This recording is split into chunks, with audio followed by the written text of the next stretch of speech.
So the next item is celebrating STEP success, Mr. Ricklin. Mayor, you got to leave about 3:30. Yeah,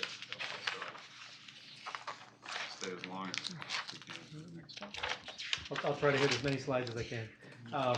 So thank you, trustees, for the opportunity to speak to you about our Save for Tomorrow energy plan, give you an update on the program, and celebrate the success of the achievement of our metric, our goal, our community goal.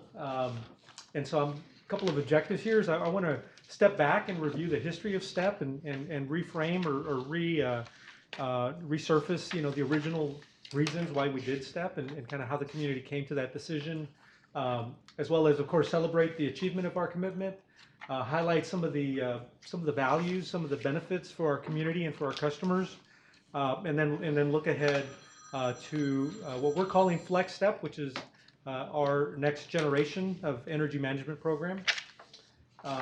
And so again, we'll talk about the vision of STEP, the STEP achievements, the portfolio of programs that have developed over time and that we currently implement for our customers. Some of those benefits, some program highlights that we want to share with you.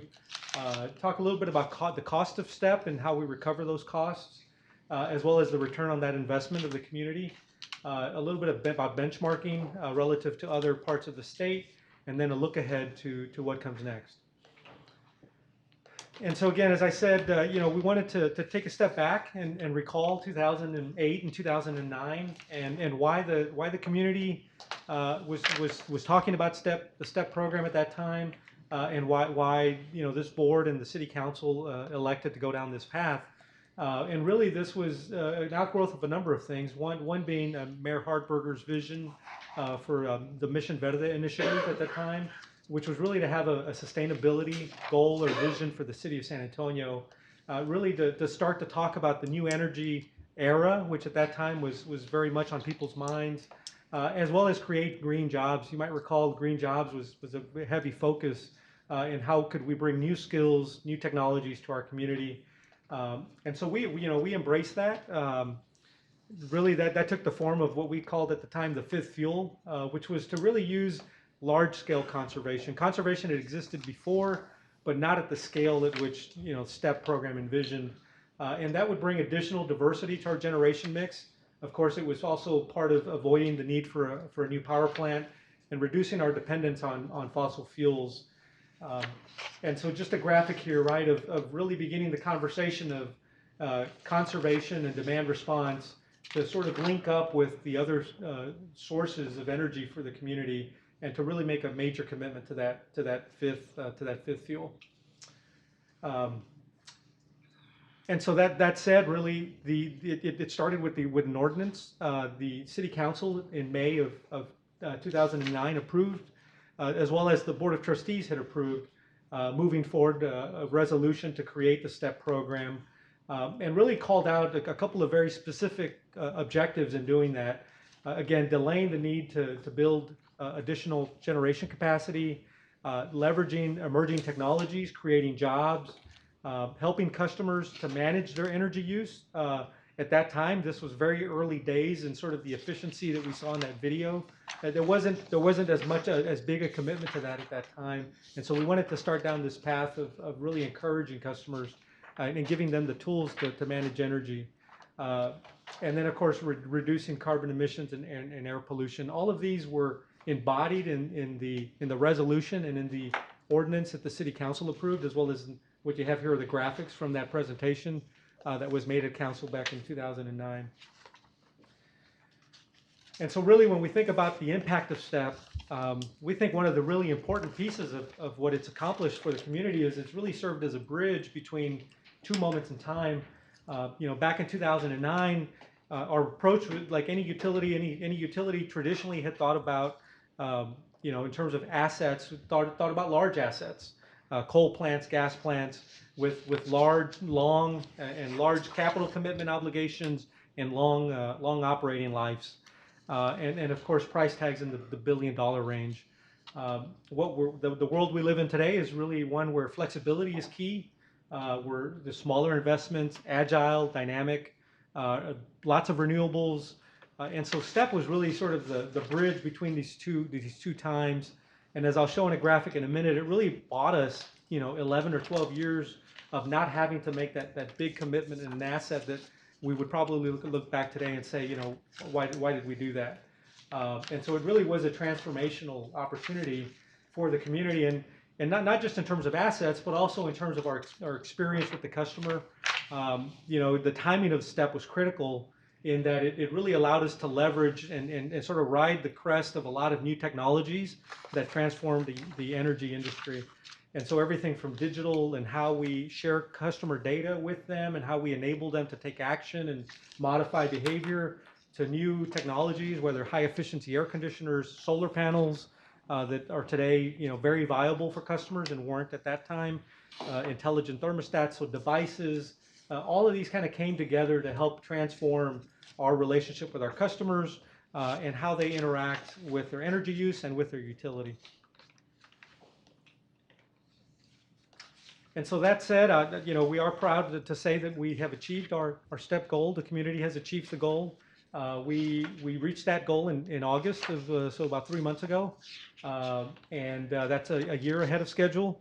And we're going to deliver more energy savings than originally forecasted, and we're going to do that at a budget that is below the original estimate. So we're proud of that. What that really means is that we've been very efficient in the use of the community dollars, and we've achieved a return on that investment that is higher than we had originally expected. And so this shows the trajectory of our path. We've shown this slide to you every year for the last several years. It shows you as we achieve the megawatt goal there on the green line. As I mentioned, we're now projecting we'll end this year over 771 megawatts. We'll actually come in about 830 megawatts roughly. And then on the dollars, which is the blue bars there, you'll see that we're projecting we'll end this year at $719 million, which is 130 million less than was the original budget that had been established for the STEP program. And again, that lends flexibility, right? That lends, I was speaking to the 13 years that we've been able to delay the need for that investment to serve that load because we were able to address it through another means and the flexibility that's delivered for us. So we are preparing a recap of the STEP program. This is one of the things in the ordinance was to prepare a report that summarizes what we've learned from the STEP program, make a recommendation around how do you leverage those opportunities for the future. And so I just want to call out a couple of highlights. This program is, this report is still being finalized, but we do have some key takeaways I want to share. So besides the demand savings that we always talk about, the 771 megawatts, there's also energy savings associated with that. And I want to tell you again to the scope of the program is that we've saved enough energy to power 104,000 homes, so it's significant. In terms of job creation, we estimate 680 annual jobs have been created over the lifetime of the program, and 28 million in annual income to support or from those jobs. On the environmental side, in terms of emissions reduction, 3.3 million tons of CO2 have been reduced, as well as other pollutants. And all of this will be put together, and we have a report that we'll deliver to the city that has all of these findings and supporting documents to substantiate that. In addition, of course, we've also had lots of industry and awards and recognition for the innovation that has really kind of been a heart of the STEP program. Just most recently, I'll just call out the 2019, we were, Paula and our team was awarded the Chairman's Award for the STEP program from the Alliance to Save Energy. It had a beautiful gala we were able to attend where we received that award. And then recently, the American Public Power Association recognized us as a smart energy provider. And to achieve that, we had to submit a packet of all kinds of information that demonstrates how we promote customer participation, how we innovate, and how we serve all the different segments of our community. And Jonathan was the one to accept that award there in the photo. So how do we do that is through a broad portfolio of programs for our customers. As Paula mentioned in her introduction earlier, we really started with just a handful of programs, most of which were CFL light bulb discounts at HEB. And over the years, the programs have continued to evolve and to grow. And so we now have over 20 different program choices for our customers, everything from energy efficiency, demand response, multiple options for solar participation for customers. And most of these are delivered either through our staff or through leveraging technology vendors, some of the leading players in the market, whether a Honeywell or a Franklin Energy, Nest. All of these vendors have helped us build sort of this ecosystem of programs and offerings that really drive value for our customers. And the benefits are large. Again, to the scale of the programs, we've paid over 236,000 rebates to customers. We have over 17,000 solar rooftop systems installed in our community, and that's growing by about 400 to 500 every month. We've got 150,000 smart thermostats that our customers have in their homes that are available during the summer to help reduce peak load and free up capacity on the grid. We've got in total 261 megawatts of demand response, which we were able to successfully deploy over 20 times this summer. So these are meaningful size programs, and including things like school programs. We have a program in middle schools where 36,000 students took home a kit where it had basic starter kit for efficiency measures, including like an LED light, a couple LED light bulbs that they could take home, in addition to a curriculum in the classroom where they could learn about how to save energy and really start to build those habits around efficiency. On the weatherization side, we've delivered over 28,000 homes through our weatherization program, a significant investment by the community. In total, over $140 million that has been spent to help families be able to improve the comfort of their home, the efficiency of their home, and those result in annual savings of about $400 a year for those families in energy savings. So it's got an ongoing benefit over the lifetime of the program. So I want to pivot a little bit to the cost of STEP and talk about, of course, these programs, the $714 million I talked about earlier. That's what we've spent on the program. Those dollars are recaptured. We're able to recover those under the authority of the ordinance. We have to go through a process, however, to do that, and that involves working with a third party to come in, do an evaluation, basically substantiate that the savings that we claim are real. And so they spend a few months with us in the spring every year developing a report that then is submitted to the city. And there's an example there of the latest report. All of these are found at the city sustainability website, and they're publicly available. And they document program by program the savings that we claim, the cost effectiveness of the programs, as well as recommendations for how to continue to improve and iterate and innovate around the different programs that we offer. And so I just want to give an example before I talk a little bit about cost effectiveness. I want to give an example of why we've been able to achieve the STEP goal for less than we originally projected. And this is just one example. I think there's multiple examples we can cite, but I think lighting is one that really resonates with folks about, if you think about the technology between 2008 and today, we've gone from incandescent light bulbs. We had sort of a midpoint with CFLs where those were really popular, and today we're at LEDs.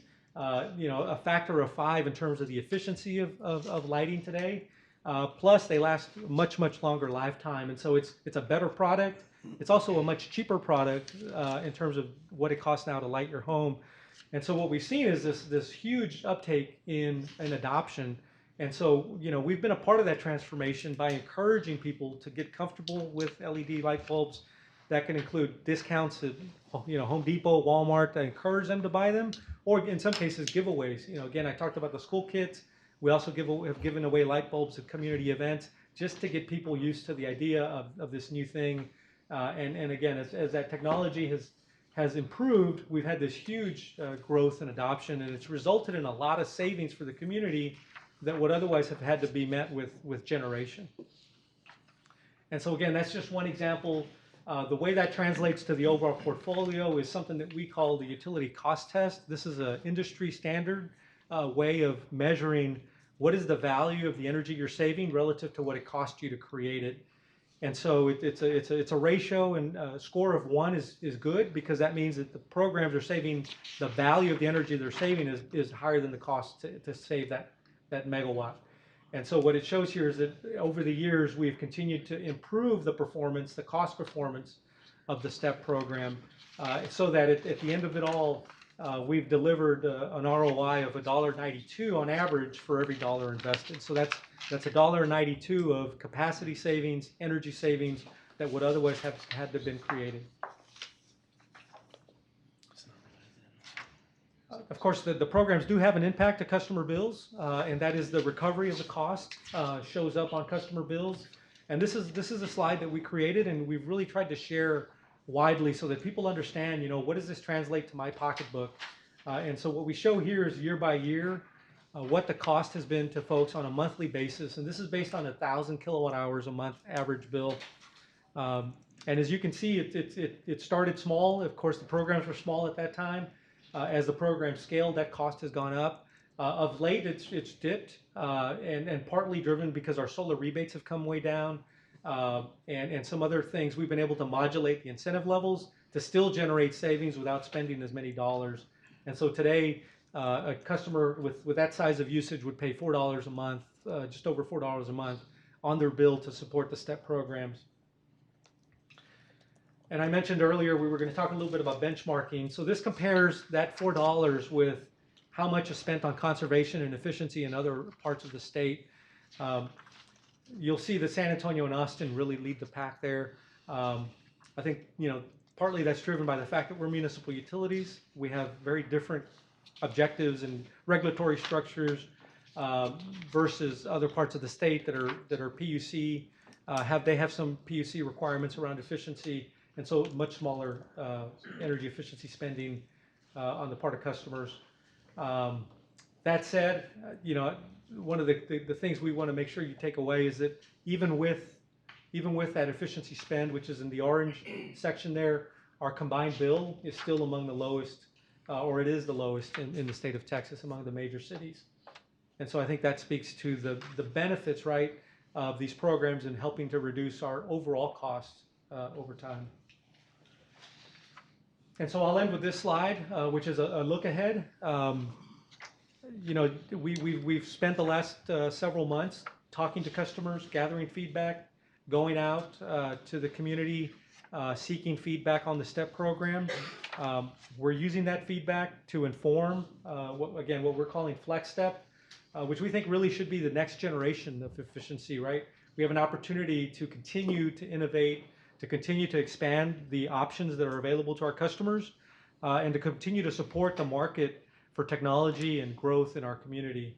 And so we're taking that feedback, and we'll be back. We're going to package those options and bring those to you. Again, this starts with the Board of Trustees, and so we will bring those back to you, and again, make the case for why we think that this is a worthwhile pursuit for the community.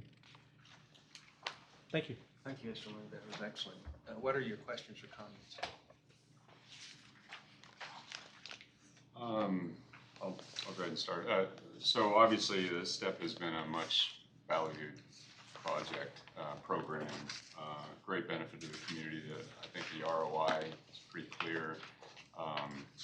And so I would just encourage us to continue along the path and seek innovation partnerships where we can.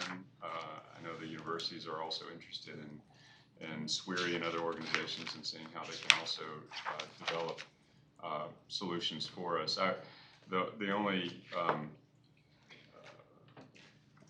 caution I guess I would give us is that not everything valuable to the community at this point can be measured in simple dollar ROI. We are in non-attainment. We have challenges with regard to how we're going to be handling weather patterns and other community values that we're trying to cope with, that we should open ourselves up to conversations that go beyond just the economic factors, but obviously are still return on investment, but also yield other community benefits. But clearly STEP has been a huge success, and I'm glad that we're going to continue to explore. Thank you. Any other questions or comments? Would EVs be considered part of STEP? I think that's something that we have thought a lot about. Yeah, I just think that, I guess part of what the mayor is saying and part of what I'm thinking, Rita, and I'm sure you're gonna come back with that, is how do we incorporate some of the new, you know, like the EVs, or even how do we measure the non-attainment? How do we incorporate also, and I don't know if this is the right venue for that, but the resource planning that, you know, we need to do to make sure that we're meeting some of the community feedback that we've received in the last couple of, well, I've received in the last couple of months. And so I would just be open to, and looking forward to hearing that feedback. Okay, thank you. Well done, thank you.